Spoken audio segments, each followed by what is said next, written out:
I am not mocking or making fun of J.D. Farag or even judging J.D. Farag for anything in this video. What I am going to do is use his own words from the past and the present to make a point. So J.D. Farag is a very, very popular sensationalist. He has 300,000 plus subscribers on his YouTube channel. Tens of thousands of people have downloaded his mobile app. He calls his weekly show Bible Prophecy Update, which I completely disagree with, in love, with a sanctified disagreement, that this is not Bible prophecy. This is J.D. Farag's speculation based on news events about how soon Jesus is coming. Bible prophecy is what God has said in the Bible via his prophets. So unless J.D. Farag is going to continue to claim he is a prophet, he should change the name of his channel videos from Bible prophecy updates to just updates. Or how about news updates? The other interesting thing is the shift in his channel since 2020. As you guys probably know, when he first started 16 years ago, he called all of his updates Mid-East Bible Prophecy. Mid-East Bible prophecy. Now, of course, he did this because he looks Middle Eastern. He has a Middle Eastern background. And he said specifically that his wife encouraged him to make videos about prophecy because he would have a little more credibility being from the Middle East. And so he's like, wow, that's a great idea. That's what I'll do. So Mid-East Bible prophecy. Since 2020, it's no longer called Mid-East, and he no longer talks about Middle East updates in his sensationalist videos. In fact, he admits that. I mean, over the years, Isaiah 17 and Ezekiel 38, Isaiah 17 and Ezekiel 38, Isaiah 17, Ezekiel 38. In fact, I came under such criticism. Can you talk about something other than Isaiah 17 and Ezekiel 38? And then you know what hit in 2020. Then I started talking about that. And I haven't stopped. And I don't have any plans to.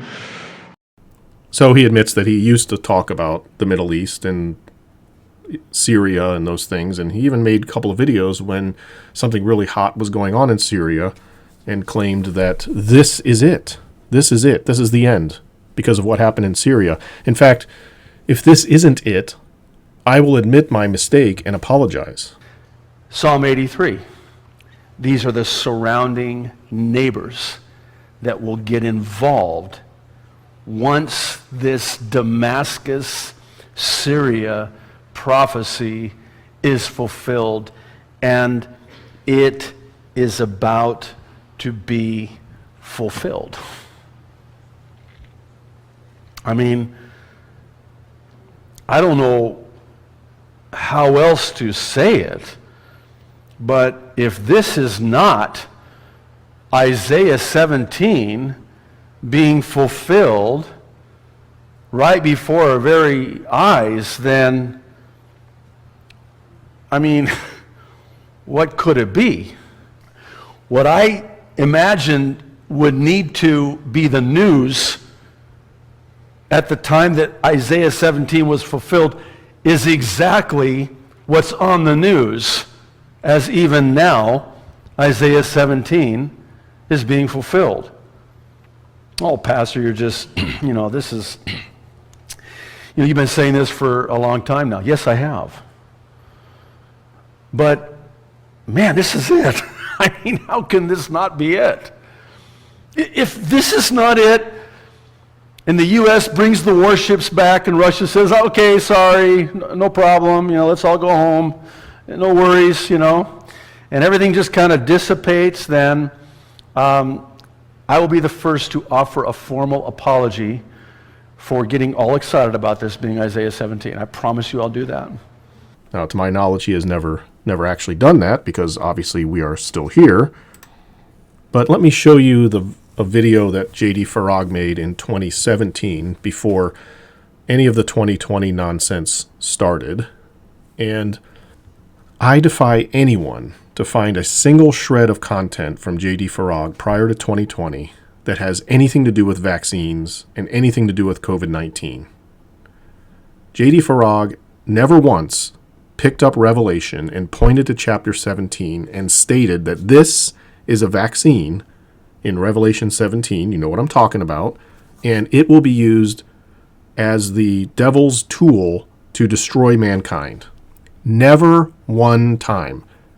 But in 2017, he said this. Everything that we're told in Bible prophecy that will happen is happening. Let me say the same thing in a different way. Everything that we're told in the pages of Holy Writ about what the future holds is happening now, today. So let's just think about this for 1 second here. How is it that in 2017, J.D. Farag can make a video proclaiming from behind his pulpit that everything written in prophecy in the Bible is happening right now, today? Everything. And not make one mention of any vaccination program or even talk about COVID-19 or any kind of pandemic or any situation like that. Yet he stood behind that pulpit and stated that. And then later on in 2020-ish, he starts talking a totally different way, like this. We are at the end. This is how it ends. And the rapture can happen at any time. And when I say on the doorstep of the 7-year tribulation, I mean we're right there. Because we're seeing everything beginning to come to pass that we're told would ultimately be fulfilled in the 7-year tribulation, prior to the 7-year tribulation, and it's happening now. How close are we?